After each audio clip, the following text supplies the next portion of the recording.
राष्ट्रीय संत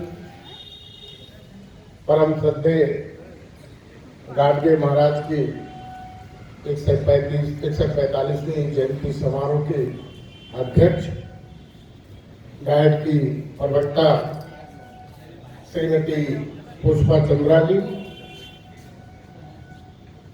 आज के मुख्य वक्ता आदरणीय नंद किशोर जी, कुशल संचालक करता भैयालाल जी, मंच पर उपस्थित आदरणीय चंद्रराम जी, रजनीश कनौजिया जी, प्रोफेसर सतीश कुमार जी, IIT मिर्चू के, मिर्जापुर पेट्रोलियम एसोसिएशन के अध्यक्ष भाई दुर्गा प्रसाद चौधरी जी और बहुत महत्वपूर्ण भूमिका निभाने वाले इस कार्यक्रम में लोगों को आमंत्रित करने वाले, अब आप बहुत दूर पोस्टेड है, उसके बावजूद भी उनके हृदय में बाबा के प्रति एक श्रद्धा है। तो इस कार्यक्रम को जो कुशल पूर्वक संपन्न कराने का बीड़ा उठाते हैं अपनी टीम के साथ राम जी, यहाँ उपस्थित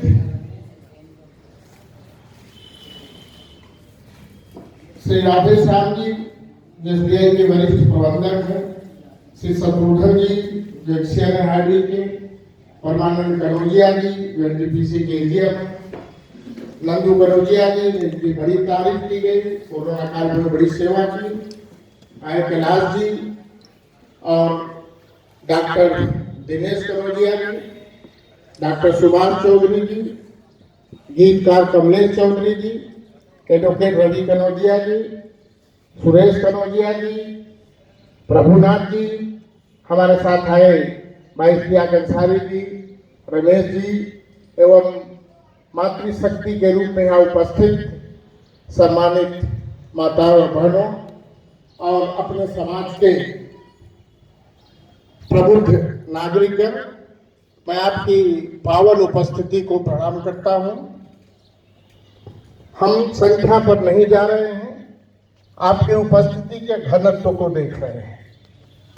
सर्वप्रथम दोनों महान विभूतियों को जिनका चित्र यहाँ रखा हुआ है, मैं बड़ी श्रद्धा अकीदत के साथ उनको नमन करता हूँ और दो पंक्तियाँ उनको समर्पित करता हूँ कि शब्दों के कुछ पुष्प तुम्हारे यश चरणों में रखता हूँ, आपकी पावन स्मृतियों को 100 बार नमन करता हूँ। इन्हीं शब्दों के साथ महान पुरुष को मैं नमन करता हूँ, प्रेरणा लेता हूँ उनके व्यक्तित्व कृतित्व से अपने को ढालने के लिए, अपने समाज को आगे बढ़ाने के लिए।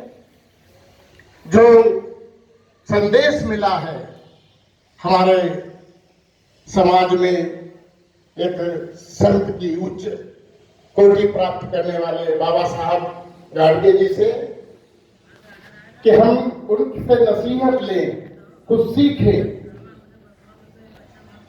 कोई भी व्यक्ति मनोवांछित परिवार में पैदा होने का हकदार नहीं है। कहाँ पैदा हो जाएगा ये उसके बस में नहीं है, लेकिन पैदा होने के बाद वो अपनी पहचान अपने व्यक्तित्व कृतित्व से न केवल उस समाज में जहाँ पैदा होता है बल्कि पूरे समाज में अपना एक महत्वपूर्ण स्थान बना लेता है, अगर वो अपने व्यक्तित्व कृतित्व से लोगों की सेवा करता है।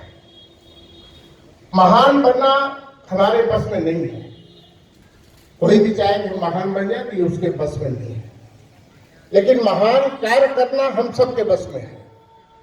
अगर कार्य का मूल्यांकन करें कि कौन सा काम करें कि जिससे हमारा समाज हमसे खुश होगा, वो सोचेगा कि हाँ इन्होंने अपनी जिम्मेदारियों का निर्वहन किया है। दुर्भाग्य है कि हमारे लोग हमारे समाज में पूर्वज पूजा की पद्धति खत्म हो गई है। एंसेस्ट्रल वर्शिप सिस्टम खत्म हो गया।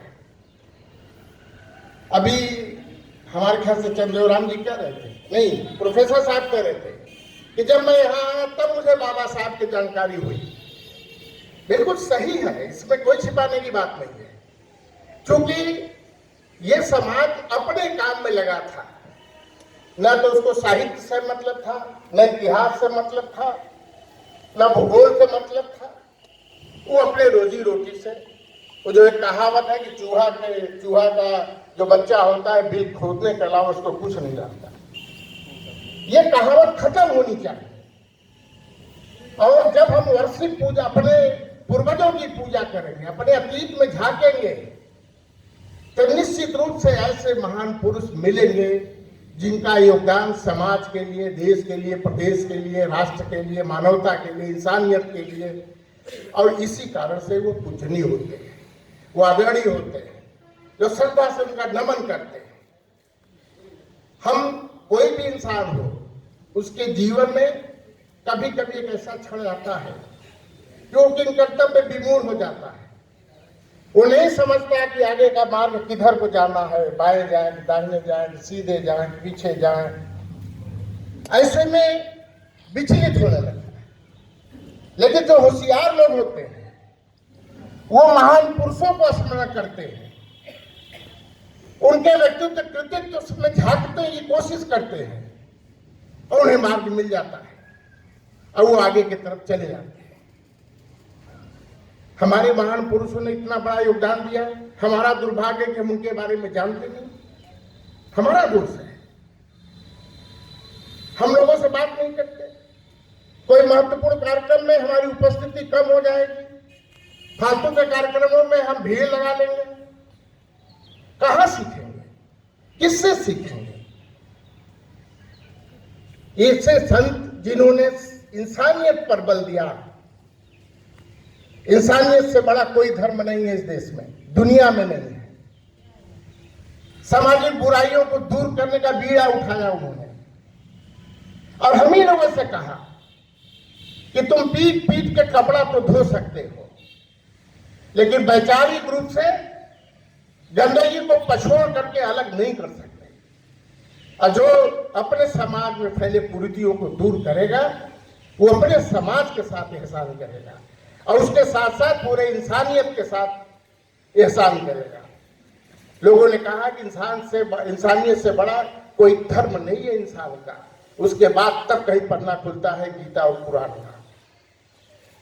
लेकिन हम अपने पूर्वजों को भूल जाते हैं। इतना बड़ा अभियान चला स्वच्छता का, शिक्षा का, अशिक्षित होते हुए भी सबसे बड़ी महत्वपूर्ण बात यह है कि अशिक्षित होते हुए भी जिन्होंने ये ज्ञान दिया, लेकिन हम वंचित, हम ज्ञान लेने से। डॉक्टर अंबेडकर ने भी कहा था कि शिक्षित बनो, संघर्ष करो, संगठित बनो, लेकिन जिसके लिए कहा वो नहीं गुना, वो नहीं समझा, जिसके लिए नहीं कहा उन्होंने उसका फायदा उठाया। ये हमारी आपकी कमी है। हमें आपको ये सोचना है कि पहले तो हम एकता के सूत्र में बंधे। हम जैसा शुरू में कहा ना, टुकड़े टुकड़े में, एकता का हम लाभ नहीं समझ पाते।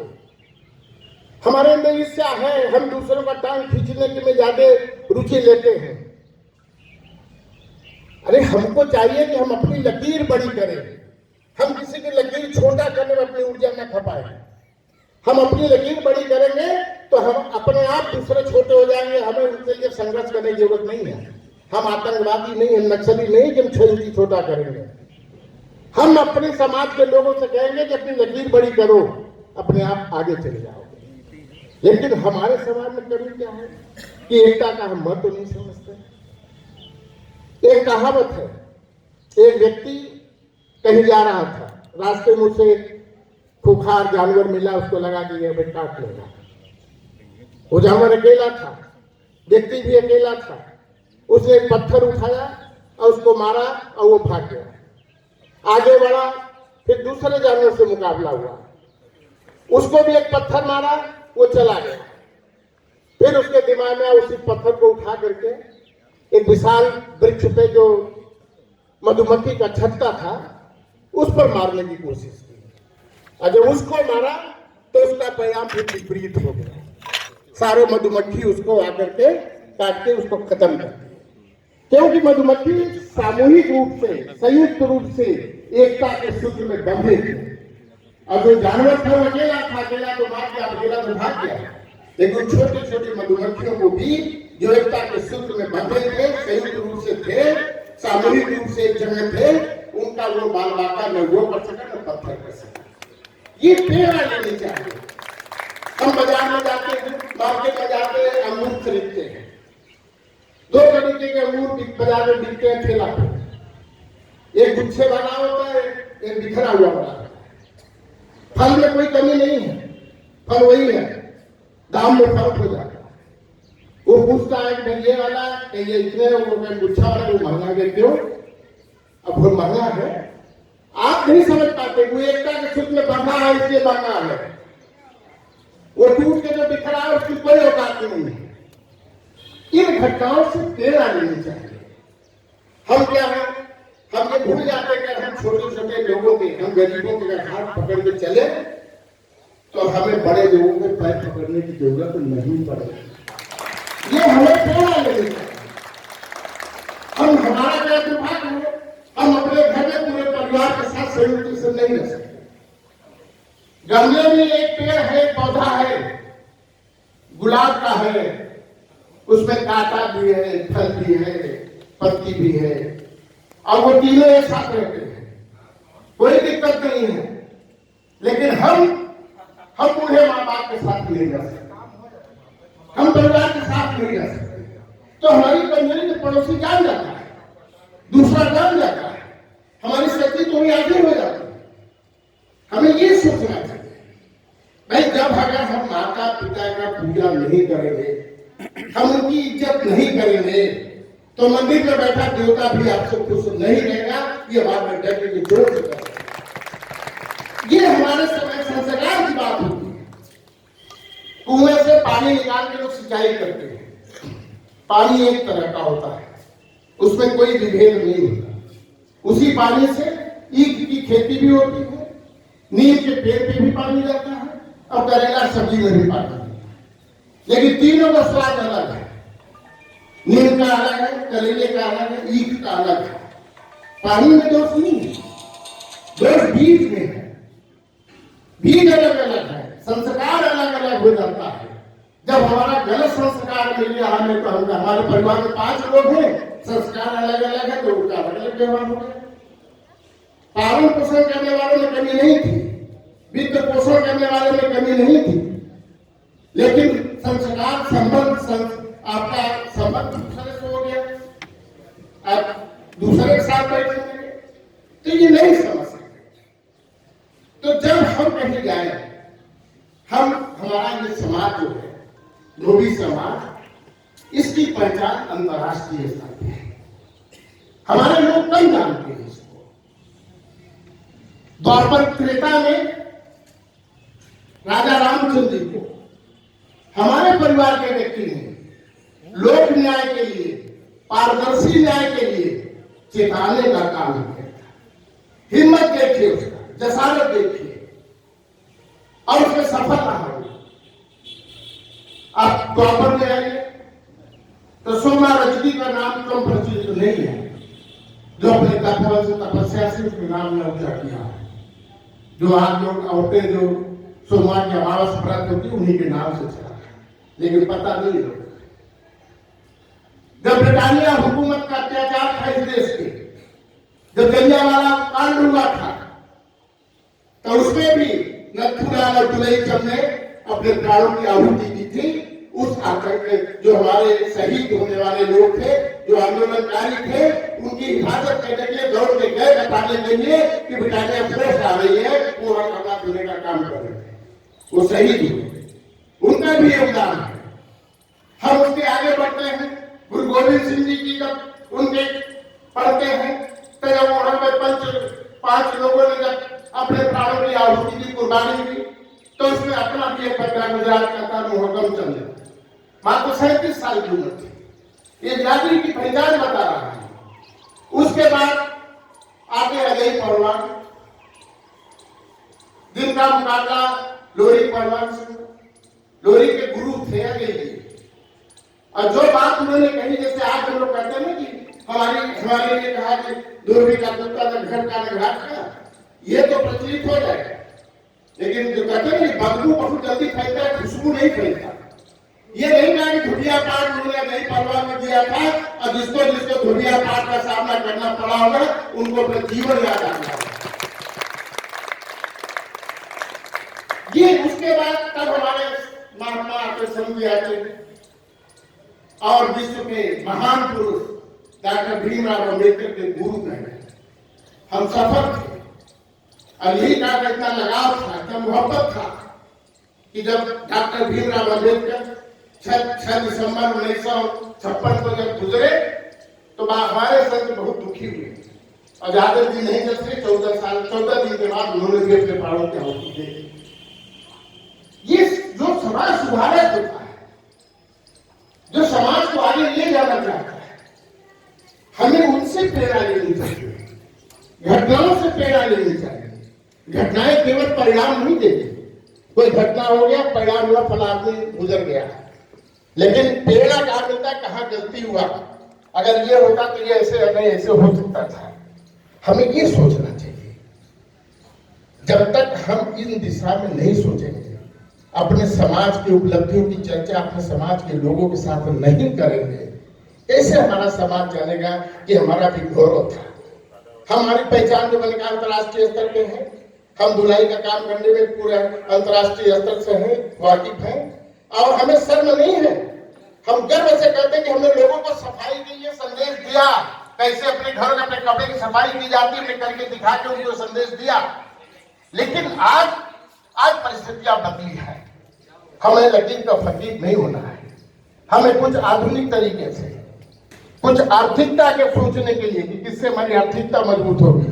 जैसे हमारे साथी ने कहा कि नाई समाज का व्यक्ति वो हमसे ज्यादा कमा लेता है।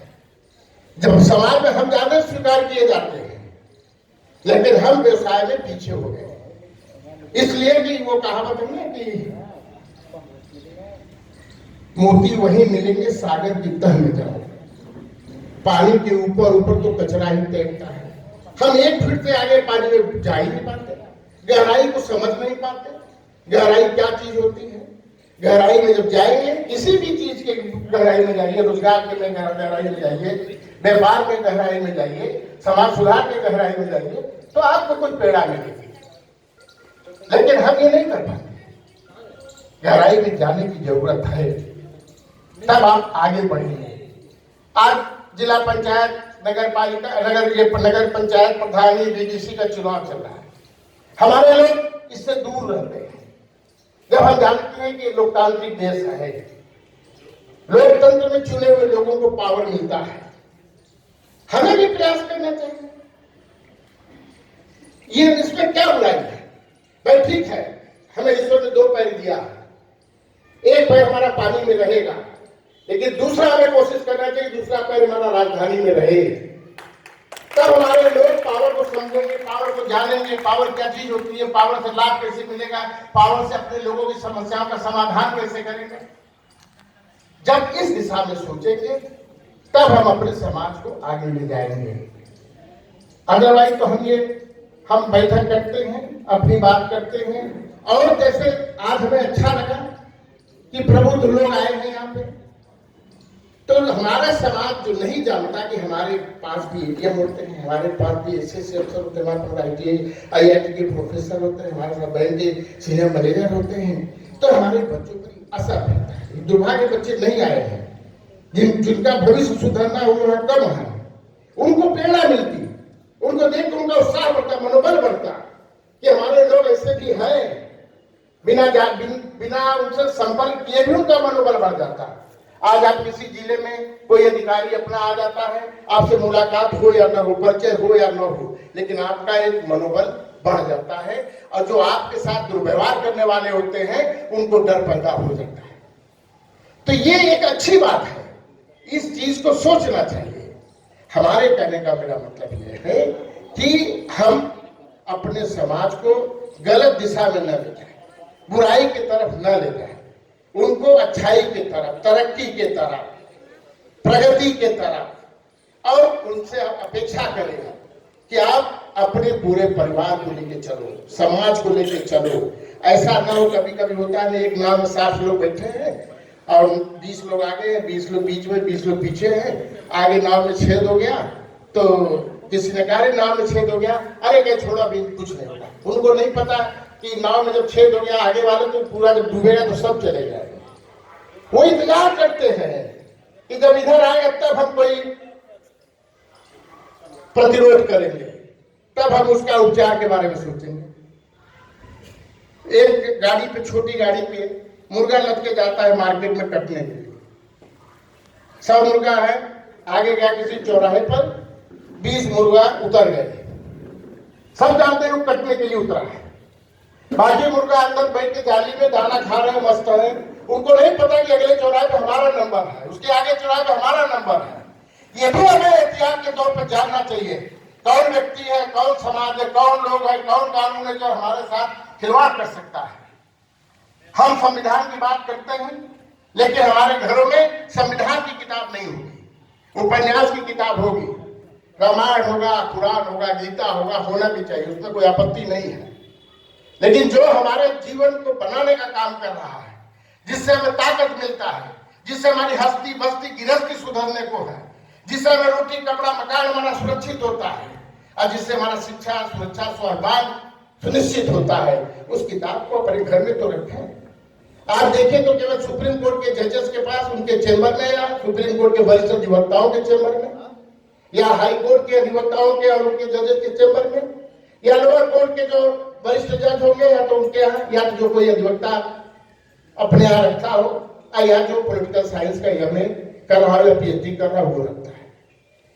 हर व्यक्ति की जिम्मेदारी है उसको रखे। जब कहीं से अखबार में कोई अनुच्छेद की चर्चा हो तो हम उसी समय निकाल कर देख लें कि इसमें इसका क्या चर्चा क्यों चल रहा है, आजकल क्या बात है, इसमें कहाँ हमारा मौलिक अधिकार है, कहाँ हमारा धार्मिक अधिकार है, कहाँ व्यवसायिक अधिकार है, कहाँ सुरक्षा का अधिकार है। हम उससे वंचित है। क्यों? वो जो कहा शुरू में कि हमें गुमराह किया जाता है, जिस जगह हमें जाना चाहिए विद्यालय की तरफ, वहां लोग न मोड़ करके उधर कांवरिया की तरफ लगा देते हैं, दूसरे नहीं जाते हो। दूसरे के लड़के तो जाएंगे बड़े बड़े अंग्रेजी स्कूल में या विदेश में पढ़ने जाएंगे। हमारे छोटे समाज के लोगों को कांवरिया का वो खिमा दिया जाएगा, तो चंदा देंगे, जाओ तुम जाओ, जल चढ़ा के चले आओ, रास्ते में गांजा पीते रहना, फिर उसके बाद तुम उधर हो ही जाओगे, बर्बाद तो हो ही जाओगे। हमें ये समझना है कि बिना शिक्षा के हमारा सुधार नहीं हो सकता। जब दुनिया का माहौल है कि बिना शिक्षा से आप आगे नहीं बढ़ सकते, साजिशें बरकरार हैं, साजिशें होती रहेंगी, आपको उच्च शिक्षा न मिले, आपको अंग्रेजी की शिक्षा न मिले, आप इसी में बंधे रहिए। लेकिन हमें इस बाधा को, इस व्यवधान को तोड़ के आगे बढ़ना है। हम जंगल में जा रहे हैं, कुर्ता पहने हुए हैं, उस झरवैया का कांटा हमें रोक देता है, हम आगे नहीं बढ़ पाते। अगर उसमें बचते जाएंगे तो हमारा मार्ग रुक जाएगा, प्रशस्ति, हमारे मार्ग की प्रशस्ति रुक जाएगी। हमें इन सब चीजों पे, छोटी छोटी चीजों पे भी ध्यान देने की जरूरत है। तब हम अपने समाज के प्रति अपने जिम्मेदारियों का निर्वहन कर सकेंगे और एहसास करा सकेंगे। हम लोग, ठीक है, हमें सौभाग्य प्राप्त हुआ विधायक बनने का, जिला पंचायत सदस्य अध्यक्ष बनने का, 2 बार अध्यक्ष रहा, हमारे पिताजी ने 3 बार विधायक थे। लेकिन सौगंध रखा के कोई नहीं कर सकता कि किसी समाज के या किसी व्यक्ति से, किसी भी समाज का रहा हो, उससे चंदा लेकर के 2 रुपया लेकर के किसी का ट्रांसफर या किसी की पोस्टिंग कराए। और अपने समाज के लिए अगर वो नहीं जानता तो उसको बताया जाता कि तुम आओ, जितनी मदद हो सकती है, चाहे शासन से हो चाहे प्रशासन से हो, हर तरीके से करने तैयार है। ये भावना सबके अंदर होना चाहिए। मैं इन्हीं शब्दों के साथ मैं एक बार पुनः अपने महान संतों को इन पंक्तियों के साथ फिर से श्रद्धा सुमन अर्पित करता हूँ कि तू नहीं है फिर भी तेरी उल्फत अभी तक दिल में है, बुझ गई है सम्मान लेकिन रोशनी महफिल में है।